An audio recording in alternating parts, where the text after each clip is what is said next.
Welcome to the Emotional Eating Unwrapped podcast. I'm your host, Alana Kessler, an emotional eating and weight loss coach for women looking to fall in love with eating, create healthy attachments with food, and lose weight sustainably.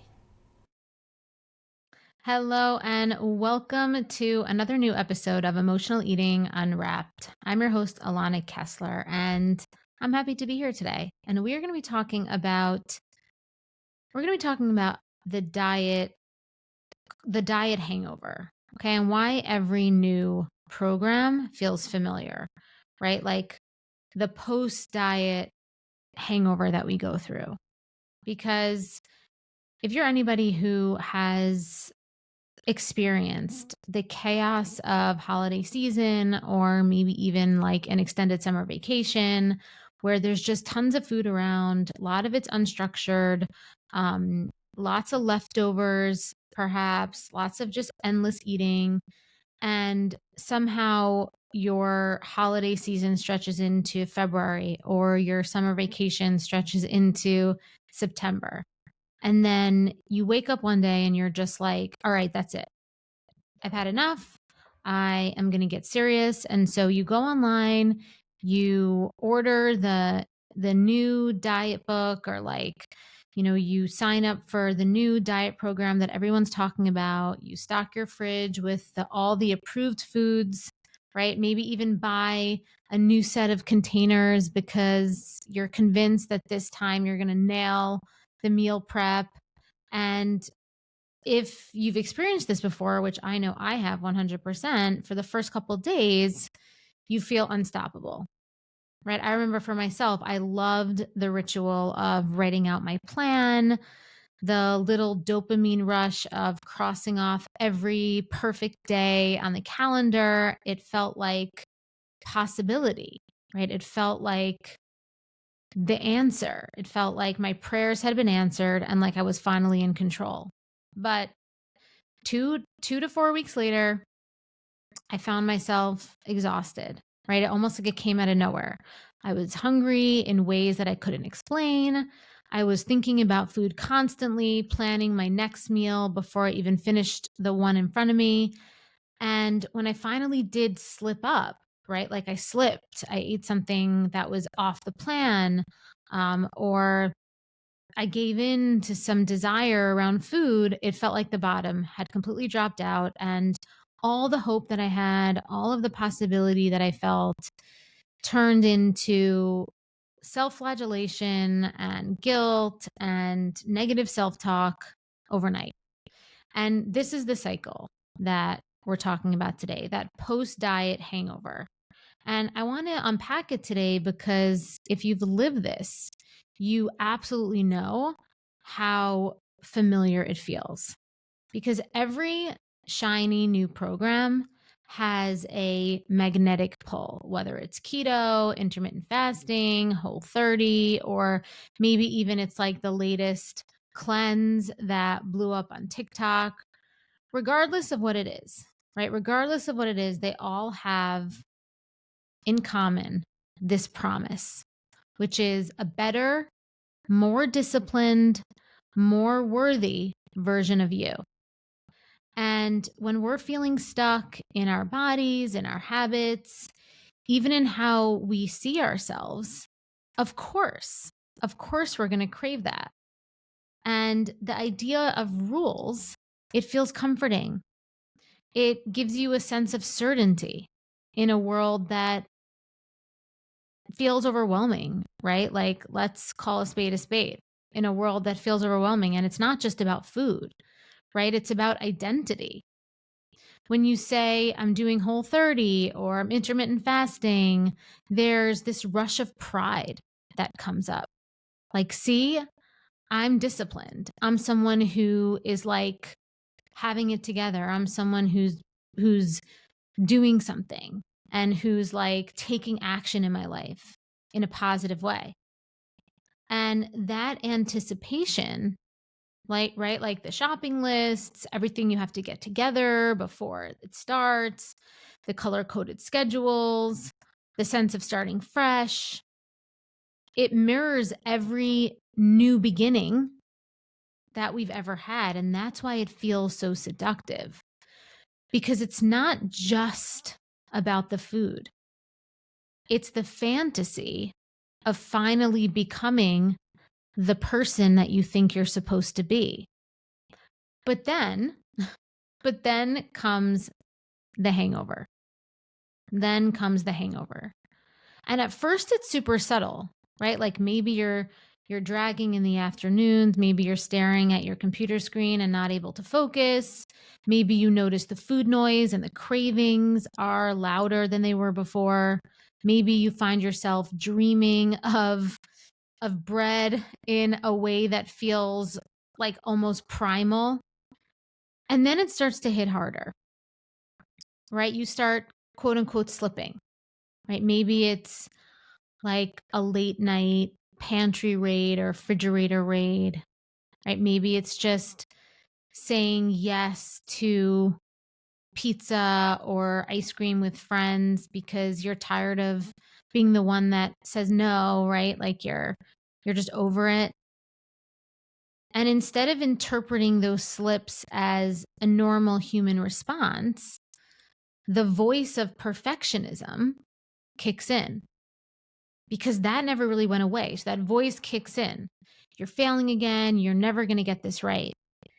But here's the real truth of this whole thing, is that the crash that you're feeling and that's happening slowly and then more quickly, it isn't a sign that you're weak. It isn't even about you and your willpower and your ability to have control. It's about biology and psychology working together. Because when you restrict food, your nervous system interprets it as scarcity. And your body actually believes that it's under threat. And your brain, which is wired for survival, it's going to push back, and it's going to push you back toward food in ways that feel overpowering, right? It's going to feel like it's overwhelming to you. And so emotional eating, binging, quote unquote, losing control, these aren't failures. They're actually your body's safety mechanisms. But because no one explains it this way, no one tells us this, right? No one really says this in any of the, shiny new diets that we start. We internalize this as shame. We think it means that we're broken.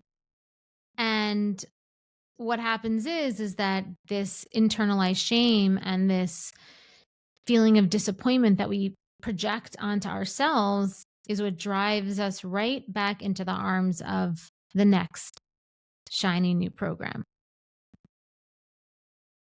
And here's where it gets even a little more interesting, because every new diet ends up feeling like deja vu. And that's because dieting isn't just what's on your plate, it's an emotional cycle. Think about it. The high of starting fresh, like a new relationship, right? Like new relationship energy. And then you have the structure of rules, but then you have the mounting pressure, the eventual slip, the guilt, the self-criticism, and the inevitable reset. And this cycle, right? This loop, this emotional roller coaster, to be honest, your brain remembers it. So even if you swap out keto for paleo or Whole30 for intermittent fasting, you're still playing out, essentially, you're still playing out the same loop in a different costume. And here's the real kicker, is that familiarity feels safe to the nervous system. Even if it's painful, even if it's self-sabotaging, even if you know it never really works, it feels safe to your nervous system somewhat. Even though it feels bad, it feels safe, which happens a lot in relationships that are not really good for us, or that don't really get us to where we want to be or make us feel good, because making us feel good and feeling safe are not always aligned, especially within the nervous system, right? And it feels safe to the nervous system, this type of diet, diet routine and diet cycle because the nervous system already knows the script. That's why starting a new program can feel comforting. It's comforting, like I said, not because it's the right solution, but because it's repeating a story that your brain already knows by heart. Your brain and nervous system already knows by heart, so it gives it some familiarity and some safety. Right? I'll never forget the moment that my new diet felt like the last 3 diets I'd ever been on. Right? It was like waking up in the same movie scene. It was like a Groundhog's Day. And then it hit me that the common denominator wasn't the food plan. It was actually me reliving the same emotional loop. And this is the deeper piece that we don't talk about enough.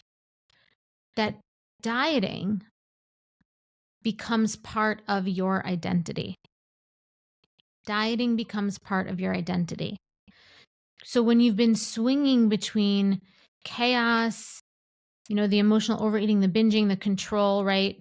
The restriction and the dieting, when you've been swinging between that, chaos and control, being on, being off, being on a plan, being off a plan, your nervous system learns that this cycle is who you are,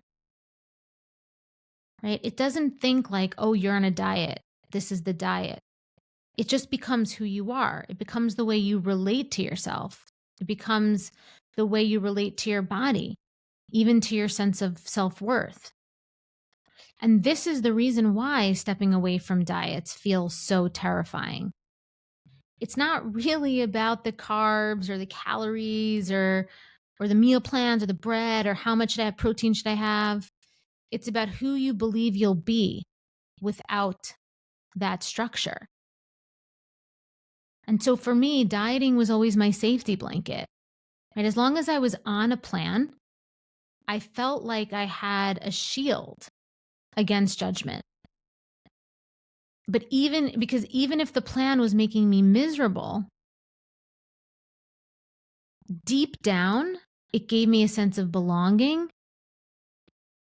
and it gave me a sense of identity. So when I tried to let it go, especially in those early years, right? It took me a long time to finally create the methodology that I have now. But when I tried to let it go in the beginning, it felt like I was standing completely naked in a world without like any clothes on, right? Like I was standing completely exposed without any protection. So it was no wonder that my nervous system clung to the familiarity of dieting even when it wasn't working. Of course it did. Because even though the dieting post-diet hangover and that the diet itself cycle made me miserable, the familiarity was subconsciously, unconsciously comforting. So how do you move beyond the post-diet hangover? Because that's what we really want, right? Now that we know what's happening, how do we move past? So first it starts with awareness. Okay, awareness is always the greatest first step. Before jumping into the next program, just pause and ask yourself, what am I really hoping that this will give me? Is it weight loss? Is it control? Is it safety? Is it a sense of belonging and identity, a groundedness, a purpose? And second, practice compassion. Instead of beating yourself up for a late night binge or like overeating or eating past fullness or, any kind of unplanned food experience, just recognize it for what it is, which is your nervous system trying to protect you. Because this shift from judgment to curiosity, it truly starts to change everything. It starts to rewire and repattern the way that your nervous system starts to respond to life. And then third, begin to reconnect with your body's signals. Hunger, fullness, satiety, your emotions. because these are the cues that you've been taught to override with the dieting and the programs, the constantly trying on new programs. And you want to start small. It doesn't have to be this big thing. Start small just to get yourself comfortable with even having this conversation with yourself. Maybe just asking, am I hungry? Or am I looking for comfort right now? And then finally, you want to reframe failure. Instead of seeing it as evidence and proof that you're broken, right? When you're having another post-diet hangover, see it as information, right? Every moment with food, every experience that you have with food is data about what your body and your emotions really need. And over time, viewing it this way rewires the loop. And you move from living on external rules to living in rhythm with your own internal signals. And that is truly where freedom begins. Okay, so here's what I want you to carry out with you. If every new program feels familiar, it's because you're reliving old emotional loops, not because you're failing. And the post-diet hangover, it's not proof that you're broken. It's proof that the system is broken. It's proof that the system is broken. And the way out, it's not through the next shiny new plan. It's through curiosity, awareness, and responding to your body with curiosity and compassion instead of control. Because that's where true freedom and sustainable change actually begins. Okay? So thank you so much for listening today. I appreciate you all so much for taking the time to listen to the podcast. I hope you get so much value out of the podcast. And just a reminder, we are doing a monthly giveaway. So for anybody that loves the podcast, if you rate and review us and take a photo, send that photo of your review to podcast@bewellbyak.com, or you send it to @bewellbyak.com on Instagram. You will be entered in to win a free one-on-one session with me. So I can't wait to meet you. I hope that you join and hopefully you win. And if you are listening to us on YouTube, you're watching us on YouTube, please like and subscribe. And if you are listening to us on Apple and Spotify, again, please like us there and follow us there. And that's it for me. Until next time, I'm Alana, and thank you for listening to Emotional Eating Unwrapped.